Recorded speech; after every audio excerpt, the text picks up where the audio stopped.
you know, we have a parliament which is bigger than the size of the parliament of Britain. Did you know that? Our parliament is the size of the parliament of Britain. Britain's economy is 200 times the size of Uganda's economy. They have about 600 MPs. We have 540 what? 500, about 54. We can't afford. You know,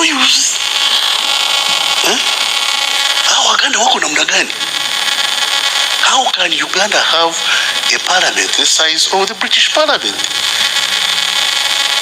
And you don't have enough policemen.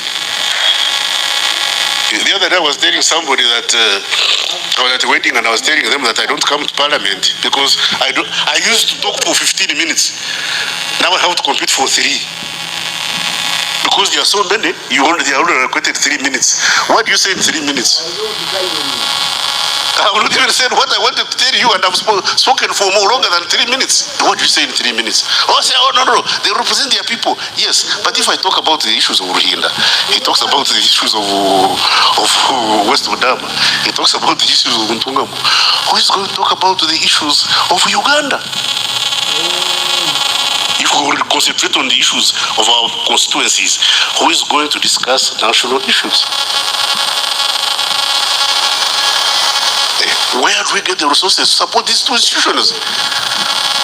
Support a robust police and a robust parliament.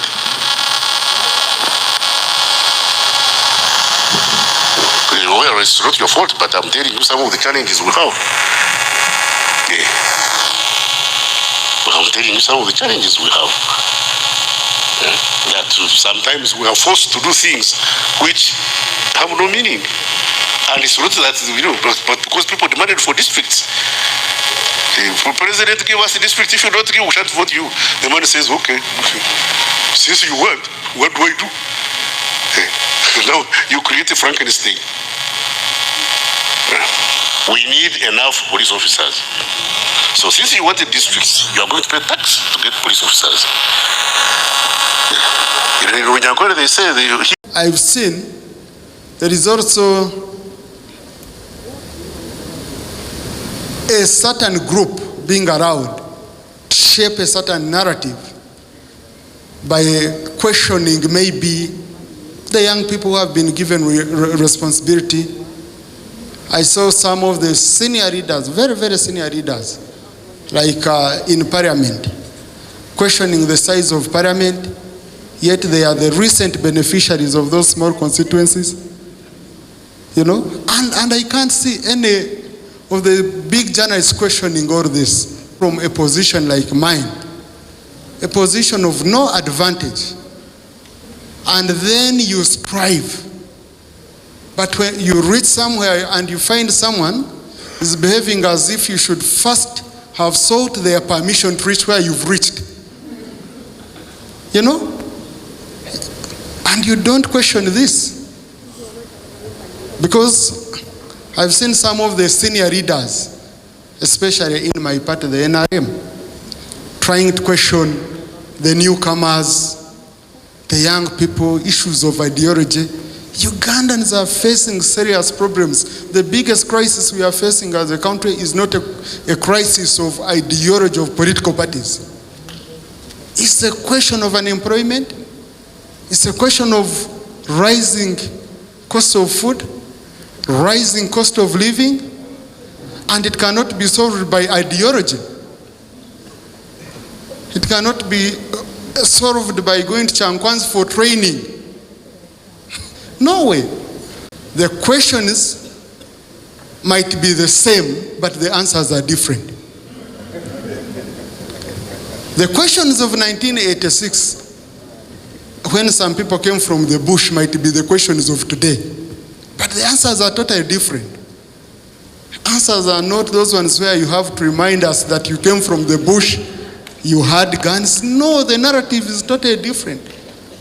I told one of them, I said, if you had your disagreements, I was born on 10th November 1980. I wasn't part of your disagreements. We have our own disagreements today. So if I'm a Speaker of Parliament, I must address the challenges of my generation. You can't keep taking me back to say because in Parliament revolutionaries are no longer at the forefront, therefore Parliament is dead. Who told you? Huh? Who told you? So we need to challenge these people. And I hope you journalists can help us challenge these people. I have a parliament where I have very young people with PhDs.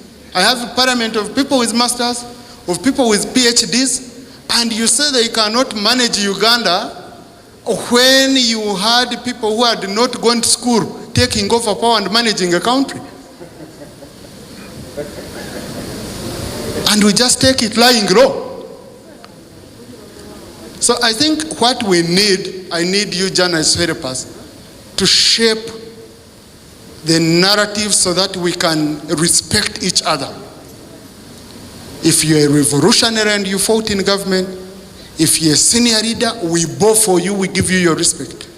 But once we are given a chance to serve, don't try to bring us down, just support us.